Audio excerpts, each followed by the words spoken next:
I got another message to the criminal cartels in Mexico. You're smuggling across this country 148,000 young Americans. You have more Americans than every organization in the world combined. And that's when President Trump gets back in office. He's going to designate you as an organization, and he's going to wipe you off the face of the earth. You're done. You're done.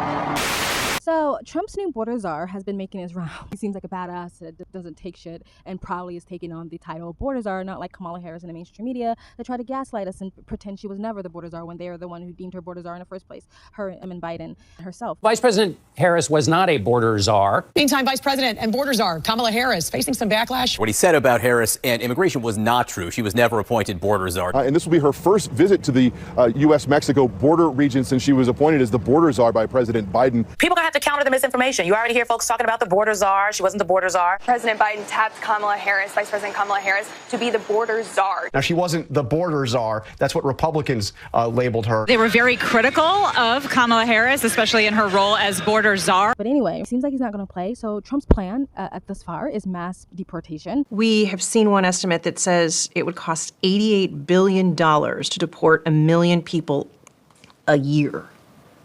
I don't know if that's accurate or not. Is that what American taxpayers should expect? What price do you put on national security? Is that worth it? Is there a way to carry out mass deportation without separating families? Of course there is. Families can be deported together. And we'll see if it comes to fruition. Hopefully it does. Not because I don't have a heart, but I think that we need to fix what's going on in America with Americans and American lives, and before we try to helping the world. But anywho, so mass deportation. Trump had one of his first interviews, and they asked him about what about separating parents. He actually said something really, I don't know, I wouldn't say smart, but true, where he's like, yeah, well, if we separate families, what's going to happen is that you're going to film it. You're going to film the mom crying and the kid crying, and they're going to call us monsters, right? That's your plan. That's exactly what you're going to do, and that's exactly what they will do. So instead of doing that, instead of, separating families, we're going to let them be deported together. About another group of people, the estimated 4 million families in America who have mixed immigration status. So I'm talking about parents who might be here illegally, but the kids are here legally. Your borders are. You're talking about separation. Yeah, well, I mean, there are two aspects to this. Your border czar, Tom Homan, said they can be deported together. Correct. Is that the plan? Well, that way you keep I don't want to be breaking up families. So the only way you don't break up the family is you keep them together, and you have to send them all back. Even kids who are here legally? Well, what you're going to do if they want to stay with the father? Look, we have to have rules and regulations. You can always find something out like, this doesn't work, that doesn't work. I'll tell you what's going to be horrible. When we take a wonderful young woman who's with a criminal, and they show the woman, and she could stay by the law, but they show the woman being taken out, or they want her out, and your cameras are focused on her as she's crying, as she's being taken out of our country. And then the public turns against us. But we have to do our job.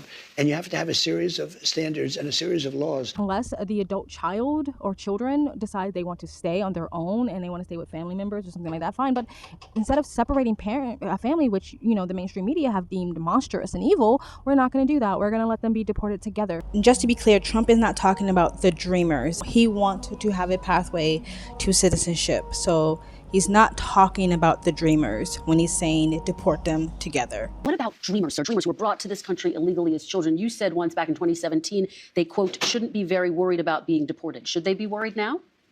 The dreamers are going to come later, and we have to do something about the dreamers because these are people that have been brought here at a very young age, and many of these are middle-aged people now. They don't even speak the language of their country. And yes, we're going to do something about the dreamers. What does that mean? What are you going to do? I will work with the Democrats on a plan, and if we can come up with a plan, but the Democrats have made it very, very difficult to do anything. Republicans are very open to the dreamers. The dreamers, we're talking many years ago, they were brought into this country, many years ago. Some of them are no longer young people, and in many cases, they become successful. They have great jobs. In some cases, they have small businesses. Some cases, they might have large businesses, and we're going to have to do something with them. And you want them to be able to stay. That's what you're saying. I do. Okay. I want to be able to work something out. And it should have been able to be worked out over the last 3 or 4 years. And it never got worked out. Biden could have done it because he controlled, Congress to a certain extent, right? He could have done something, but they didn't do it. I never understood why, because they always seem to want to do it, but then when it comes down to it, they don't. I think we can work with the Democrats and work something out. And I've seen some videos of kids of illegal immigrants sort of crying and sobbing and saying like, hey, my parents lived here for this long, I lived for here this long, now my life is going to be taken away from me. But it's all the wagging the fingers of Trump and wagging the fingers at Republicans and wagging the fingers at conservatives or whatever, wagging the fingers at our laws. But no one ever like wags the fingers at the parents. Like, shouldn't you be looking at your parent? Like, you brought me here illegally and now my life might be affected by that. You made a bad decision and a choice. Granted, you might have made that decision because you wanted a better life for me and you wanted me to have better opportunities. I get that. We all get that. But they still broke the law. Now they have to pay the price for that. And instead of looking at your parents for breaking the law, you're blaming everyone else, right? The lack of accountability. It's like a gang member, like kids of gang member parents, right?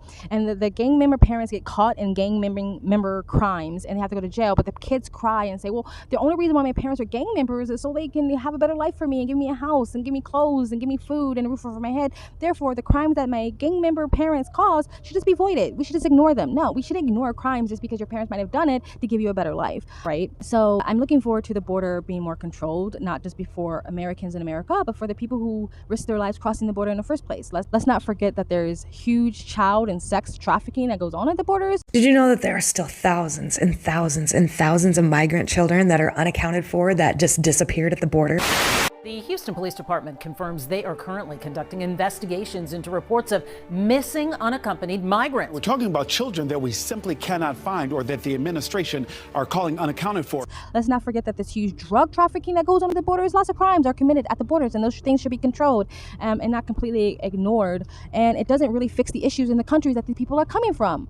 Which, if we really care about these people, maybe the way that America can help these people is, like Trump said, tariffs. If you commit tariffs and say, hey, if you don't lift your oppression laws, if you don't treat your community and your people better, we don't want to associate with you. We don't want to do deals with you. That's a way that America can affect that, instead of just taking everybody and anybody on the planet who wants to better their lives into the country of the United States of America. Now, there have been some mayors and politicians of like places like New York and California, like so-called sanctuary states, who have claimed that they're not going to follow any of the laws or any of the programs or the deportation agenda because they're such good people. That's the reason why, not because they want Trump's plan to fail, because if Trump fails, that means that they can wag their fingers at Trump out of being a failing president, and that they can usher any other puppet Democratic politician that they want to run in the next presidential election. Because if they really cared about people, again, people would care about the issues at the border, like sex trafficking, like child trafficking, like assault that a lot of these coyotes, these smugglers do onto the female people who are trying to get into America,